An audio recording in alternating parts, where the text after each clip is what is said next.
ହେଲା କଣ ହେଲା? ଶାଶୁ ଘରକୁ ଯିବା ଜୋର ବେଟରେ ଶାଶୁ ଘରକୁ ଯିବା କାନ୍ଦିବା କଥା ନା ଆସିବା କଥା? ହାଁ ମାଇଟା ଆଲୁ ବଜେଇଦେବି। ତୁ କାନ୍ଦିବୁ ନା ଆସିବୁ ଶାଶୁ ଘରକୁ ଗଲେ? କାନ୍ଦିବି। କାନ୍ଦିବୁ? ହଉ ଶୁଣ ଯୋଉ ତୁ କୋଉ କଲର ଶାଢୀ ପିନ୍ଧିକି ଯିବୁ ଶାଶୁ ଘରକୁ? ପିଙ୍କ। ଆଉ ଯୋଉ ଲେହେଙ୍ଗା ପିନ୍ଧିବୁ ନା ଶାଢୀ ପିନ୍ଧିବୁ? ଲେହେଙ୍ଗା।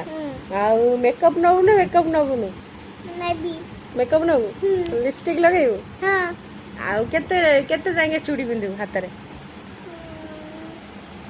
ଏମିତି ହାତରେ କେତେ? ହାତ ସାରା ନା କେତେ? ହାତ ସାରା। ଆଉ କଣ କରିବୁ? ବାହା ହେଇଲେ ଯିବି ଶାଶୁ ଘରକୁ। ଆଉ ସେମିତି ଯିବି। ବାହା ହେଇକିନା ଶାଶୁ ଘରକୁ ଯିବି। ଚୁପ୍